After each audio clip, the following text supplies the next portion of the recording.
This is Abadiânia, an utterly unremarkable small town in central Brazil. Yet somehow, this sleepy settlement got catapulted onto the global stage. Soon, tourists and celebrities alike were flocking to this podunk place, flashing dollars and euros, jabbering in English, all because of one man, the now disgraced spiritual healer João de Deus. João performed downright shocking displays of psychic surgery. I'm talking slicing into eyeballs with kitchen knives to pull out tumors. Through these theatrics, João amassed crazy power. He practically ruled Abadiânia like a mob boss. Hotels, taxis, they all had to pay this guy just to stay in business. He hoarded land, gems, treasure. Abadiânia was firmly in the palm of his hand. But, plot twist, as João's empire reached stratospheric heights, dark secrets began bubbling up that eventually toppled his whole regime like a house of cards. So today we're venturing into the heartland of Goiás state on a mission to see how the town of Abadiânia looks nowadays. So today we travel to the center of the state of Goiás to visit this city, Abadiânia, and understand what happened here before and understand, the most important, how is this city right now. Doentes saíram curados. Talvez não se atribua erroneamente a ele, talvez tenha sido outros. Todos fizeram com que essas coisas aconteceram. Uma predisposição, um estalo, não sei, algo que despertou na própria pessoa a vontade de tornar a viver e ela se autocurou e voltou a tratar. Mas ele tinha, assim, ele fez, ele abria, ele cortava mesmo, não eram truques. Cortava, abria, sem anestesia, sem nada, fazia todos os processos que você vê nos vídeos, eu presenciei quase todos. O mais que me impressionou foi um senhor que estava com câncer no cérebro e ele abriu a cabeça dele e eu vi a cabeça dele toda aberta, assim, bem aberta. E ele foi lá dentro com um bisturi e tirou um abscessozinho lá e fechou a cabeça e costurou. E o sujeito no outro dia estava caminhando por lá. And this is the casa of Dom Inácio de Loyola. This place used to be crowded and busy with a lot of people. As you can see, there is this huge parking lot over here and the street over here that used to be with a lot of taxis and buses. Now it's really empty. Imagine, people used to come here in the worst time of their lives, with diseases that even medics don't have the cure. And they used to come here to find the cure. Abadiânia today is a city quite divided, literally. Running straight through the heart of town is Highway BR-060. On the left side sits a fairly normal small city, shops and residents going about everyday life. But the right side is where our story gets peculiar. His healing center nestled right there. To accommodate the hordes of followers flocking in, this side saw hotels, B&Bs, restaurants, markets erected at a dizzying pace. Each day brought thousands more pilgrims seeking relief. But for every smiling success story, plenty more visitors left disappointed, unhealed, and unsatisfied.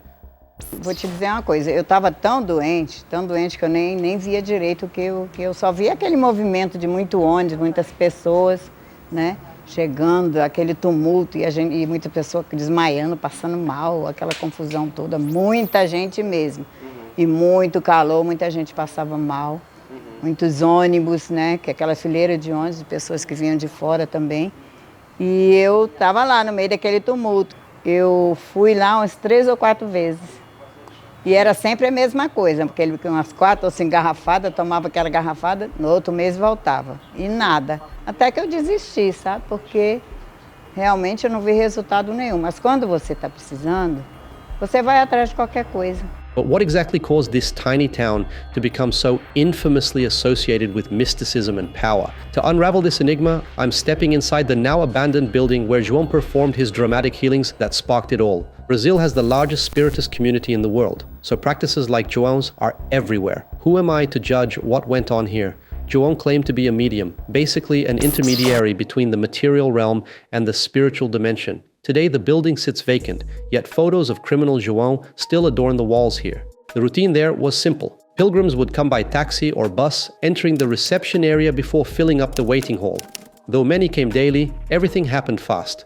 After waiting, followers went through a sort of spiritual cleansing ritual, preparation before lining up to see the great João himself soon after. There he'd meet them one by one, giving out mysterious remedies made on site. The same remedy for all, a sort of universal cure-all pill hugely overpriced. They said that touching the vial infused your energy into the pills. Blindly trusting these medicinal mysteries met their desires through sheer belief and suggestion. Passavam por ele, eles eram obrigados a comprar um remédio. Um remédio não era barato. Eu recordo que eram R$10 cada frasco. Então, às vezes, a pessoa era induzida a levar 6, 7 frascos de remédio. And that was back in 1992, equivalent to around 60 Brazilian real today. He was banking millions by exploiting people's pain, holding the whole town under his thumb for years. And we haven't even touched on the darkest crimes that finally brought him crashing down. What João did to Abadiânia was utterly transformational in the worst way. A lot of new shops came to life with the growth of the city, like this one, Cristais Dom Inácio. This shop is part of the Casa Dom Inácio. This is written in Portuguese and in English. In Brazil, it's very hard to find something written in English. But this city became really international, so this was necessary. And as you can see, there are these signs of taxis all over the place until the end of this street. And people say that they have seen over 16 buses in this city. And this city used to host over 6,000 people a day. So a city with less than 20,000 inhabitants that was like nothing got to be famous internationally. Abadiânia was receiving vastly more visitors and wealth than its infrastructure could handle, and an enormous cut went straight into João's pockets. Every taxi, hostel, hotel, eatery, all forced to pay this criminal kingpin hefty monthly kickbacks, so he wasn't profiting only from the elixir operation. João was bleeding cash from the whole captured town itself. We are here in one of the main streets, and as you can see, there are a lot of hotels and pousadas in here, and one after the other. Yeah, it's a very commercial street for people to stay here. Very busy. This used to be really busy. Havia uma cobrança de 10% sobre todas as atividades que envolviam a casa, né?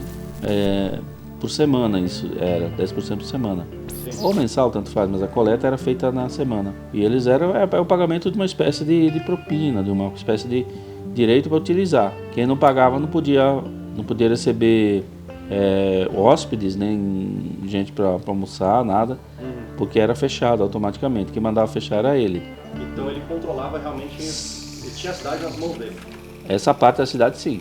All this corruption and cruelty happening right under the noses of locals. Yet still, Abadiânia drew more and more prominent visitors. We're talking household names, Brazilian soccer icon Ronaldo, popular entertainers like Xuxa and Juliana Paes. Even global media titan Oprah made a highly publicized pilgrimage to this tiny town. O primeiro momento foi exatamente numa noite em que eu estava numa pousada conversando com o pessoal. Chegou uma moça que estava dizendo que tinha sido assediada, ela estava falando muito alto e gritando. A mãe dela tentando acalmar e ela não parava de falar. Não, eu vou denunciar, E eu sei que aí em poucos instantes ele chegou lá na pousada. Aí começou a discussão, começou a briga e ele ameaçando ela e tal. Eu sei que ela desapareceu da cidade. No outro dia não estava mais lá e nunca mais vi na vida. A partir daí e aí começamos a observar, né, que toda vez que se encerrava as atividades, ele chamava as pessoas para a sala dele no final da consulta e sempre eram as mulheres mais bonitas que iam para dentro da sala. Ele não escolhia mulheres feias para fazer o último, a conversa final, né? E nessa conversa final é que aconteciam as coisas. Então você viu um padrão ali de mulheres bonitas tendo algo privado com ele. Exatamente. While João gained fame for proclaiming his healing gifts, what made him truly infamous were the sinister crimes he committed in the shadows. But what is Abadiânia like today? A city that lived an outlier history, rocketing to prominence against all odds, only to have the carpet ripped out from under it virtually overnight. Many claim it was left a ghost town after 2018, but what do actual locals have to say? It's incredible how such tiny town became so disproportionately famous worldwide. As soon as João was imprisoned, 90% of hotels, restaurants and tourism infrastructure shuttered practically overnight. But walking these streets today, Abadiânia resembles a typical small Brazilian city again. So how is Abadiânia now? I was doing a lot of research and a lot of television channels, they say that this city was like bankrupt. But being here and talking to people that actually live here, they say that it's not like that. This city actually has been growing a lot. And this city doesn't depend to João de Deus. And they're really happy and they're growing. So, yeah, don't trust in big medias. Classic story of power corrupting souls. Many treated him as some deity, fueling his ruthless rise. In the end, a tragic episode that deeply scarred real people. This now quiet town still grapples with its past and future. Let its cautionary tale stick about ego, greed, and exploited trust. May its ghosts remind us the only real miracles are compassion and truth. Thanks for watching, and see you in the next video.